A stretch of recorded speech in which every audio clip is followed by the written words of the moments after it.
Entrevista con María Luisa Sosa de la Torre, integrante del Movimiento Feminista de Zacatecas. Maestra, pues muchas gracias por la entrevista. El día de hoy queremos abordar con usted el tema de la recomendación de la Comisión Nacional de Derechos Humanos en contra pues de la represión registrada por el 8 de marzo. ¿Cuál es el estatus actual? Bueno, pues como saben, la recomendación se hizo pública, se emite el día 10 de diciembre de 2024 y se acepta en el mes de enero de 2025. A partir de que se acepta la recomendación, hay un plazo de 6 meses que le otorga la Comisión Nacional de Derechos Humanos a el gobierno del estado de Zacatecas y al gobierno municipal de la capital para el cumplimiento de las recomendaciones que le hace.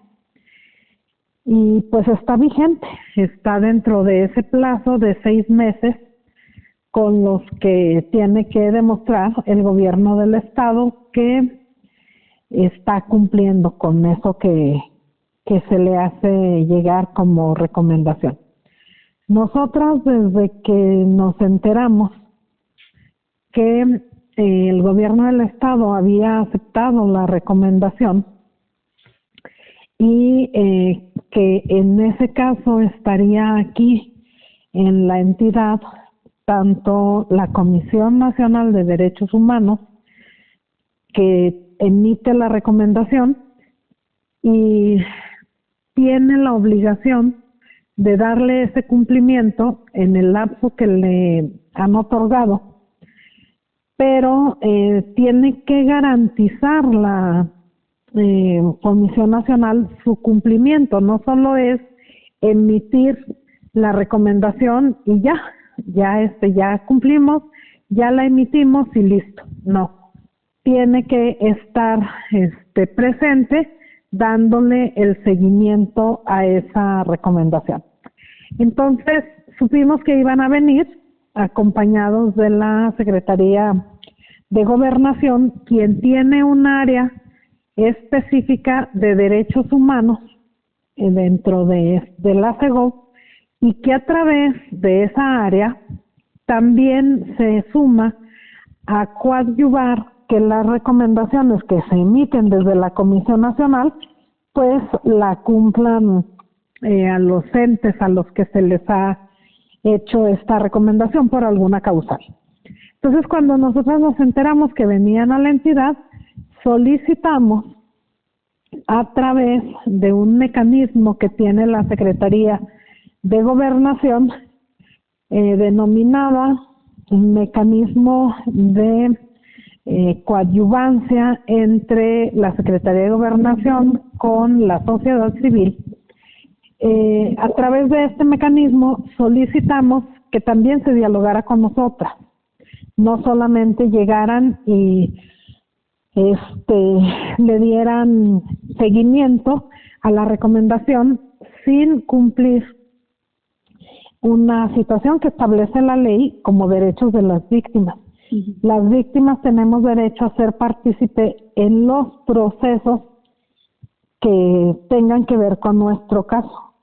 Y en ese sentido fue que solicitamos pues ser parte de unas mesas de trabajo que le solicitamos de manera específica como sociedad civil. Finalmente se aceptaron y se logró tener esa parte de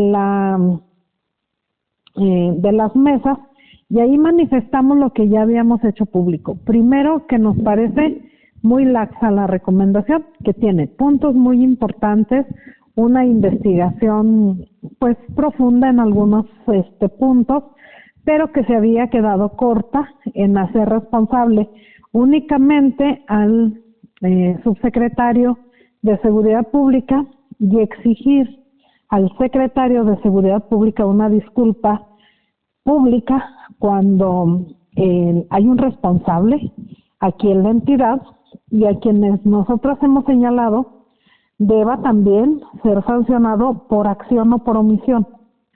En cualquiera de los dos supuestos, tanto el gobernador como el secretario general de gobierno tienen responsabilidades y deben asumirlas. Evidentemente, estamos de acuerdo con que el secretario, el subsecretario y el director de Policía Vial deben estar entre las autoridades sancionadas, no solamente las y los policías, ya que recordemos que las FRIS fueron una parte actuante muy importante en esa represión. Entonces le señalamos directamente al visitador encargado de esta recomendación nuestra posición. Le hicimos señalamientos de que no se menciona tortura, se mencionan tratos crueles, inhumanos y degradantes, pero que lo que se vivió fue tortura. Le señalamos también que no toca a estas autoridades y le señalamos pues que no hace una precisión así tajante de quiénes deberán ser objeto de algunas de las acciones de los puntos recomendatorios. Por ejemplo, cuando hablan de la capacitación a policía, a nosotras nos parece que deben de señalar que el gobierno está obligado a la capacitación de todas y todos quienes integran las instituciones policiales en la entidad, desde las municipales hasta ese grupo de élite llamado FRIS. Entonces, esa parte nos parece, y ayer fijábamos una postura como movimiento que no tiene el cumplimiento, o al menos lo que señalan haber cumplido con el acompañamiento de la CEGOP, nos parece insuficiente. Porque en lo que nos informaron a nosotras es que se habían capacitado 120 policías, cuando pues es insuficiente para la magnitud de lo que hicieron. Además, les dieron una capacitación solamente de 20 horas, según lo que nos informaron, y pues obviamente en 20 horas, pues eso es totalmente insuficiente. Por tanto, nosotras decimos que hay un cumplimiento parcial. Nosotras lo queremos ver, como lo dijo el secretario de Seguridad Pública, como unos primeros pasos en el cumplimiento de la recomendación, mas no aceptamos que con esa capacitación a 120 policías y de 20 horas se haya cumplido con el objetivo de que las cosas no se vayan a repetir nuevamente en Zacatecas. Hay varios puntos que de esta recomendación, ¿no? Algunos pues ya presume el gobierno del estado que ya se cumplió, como fue la disculpa pública y también el protocolo. ¿Qué puntos estarían faltando? Bueno, sobre esos que se señalan ya cumplidos, estamos diciendo la capacitación no, la vemos como incipiente. El tema del protocolo, nosotros hicimos observaciones. Primero señalamos que el que había sacado el gobierno del estado era un protocolo que en lugar de protegernos nos ponía más en riesgo, dado que tenía, y bueno, ahí está publicado, lo publicaron en el periódico oficial, sí, en el mes de mayo. Ahí hace señalamientos tales como que si algún policía se siente intimidado, pues va a responder, pero es tan abierto como que se sienta intimidado. ¿Cómo? Porque además las feministas no estamos armadas. Y en las marchas, bueno, lo dijo la recomendación, no son violentas. Entonces, era tan ambiguo, tan abierto que, pues si yo volteo y cree que lo estoy viendo feo, pues ya eso le da derecho a reprimirme. Entonces, en aras de que de todas esas ambigüedades que tenía, nosotros dijimos ese protocolo no sirve para, al menos no para marchas feministas. La Secretaría de Gobernación les dio un protocolo tipo que hicieron, le llaman así porque, bueno, puede ser susceptible de adaptarse. Cuando la Secretaría de Gobernación presentó ese protocolo tipo, nosotras señalamos con toda puntualidad que tampoco era útil para marchas feministas. Y voy a señalarle cuál es nuestro razonamiento. Mire, si hay una protesta del movimiento de frijoleros de la entidad, ellos protestan porque o no les han dado la semilla, o no les acopian el frijol, o el precio es muy bajo, y hay un pliego petitorio muy específico que se puede resolver sentando una mesa de trabajo y diciendo, bueno, pues me comprometo a copiar, me comprometo a entregar semillas, me comprometo a entregar fertilizantes, me comprometo a mejorar el precio de garantía, en fin. Si hay una marcha como estas multitudinarias que vimos hace poco de las maestras y los maestros, pues su pliego petitorio incluye las claves, el salario, las horas de trabajo. Pero en el caso nuestro son problemas estructurales, o sea, van a sentar una mesa en donde nos digan, sí, vamos a acabar con la violencia, cuando nosotros vemos una actuación gubernamental que lo que ha hecho es generar más acciones violentas en contra de las mujeres, incluso como acciones institucionales que no solamente incluyen a la sociedad, hay una violencia institucional exacerbada. Le ejemplifico con algo muy sencillo. Acaban de nombrar un nuevo magistrado para suplir nuevamente a una magistrada. Eso se llama violencia institucional, pues hay reglas. Si iban a nombrar a alguien para que estuviera de aquí a que se celebre la elección, igual pudieron haber nombrado a una mujer en respeto a que nosotros también tenemos capacidades y también podemos. Sin embargo, acaban de nombrar a otro hombre. Entonces, pues, ¿qué nos van a ofrecer? Que se van a sentar y van a parar los feminicidios, la desaparición de mujeres, la violencia familiar. Entonces, por eso, porque nuestros temas son estructurales, son problemáticas cotidianas, no es un pliego petitorio en específico, señalamos que ese tipo de protocolo no es tan viable aplicarlo así tal cual. Hicimos observaciones, igual hicieron llegar observaciones otras instituciones, sin embargo la versión final del protocolo la sacan de manera unilateral y para nuestro punto de vista todavía contiene cuestiones que hay que resolver. Entonces, dicen que está cumplido, nosotras no lo vemos como tal. Parcialmente sí, pero no es útil todavía ese protocolo para garantizar la seguridad de las mujeres que nos manifestamos. En cuanto al tema de la disculpa, pues nosotras hemos señalado eso, que le tomamos la palabra al secretario de Seguridad Pública y lo vamos a entender como un primer paso, porque las disculpas públicas tienen estándares, tienen protocolo, y en eso algo fundamental es primero que sean públicas, enseguida que sean con las víctimas, a quienes les tienen que dar la cara. Las víctimas tienen derecho a hablar y a que quede en la memoria histórica por qué son víctimas, cuál es la violación a sus derechos humanos, y no es el tema de un video.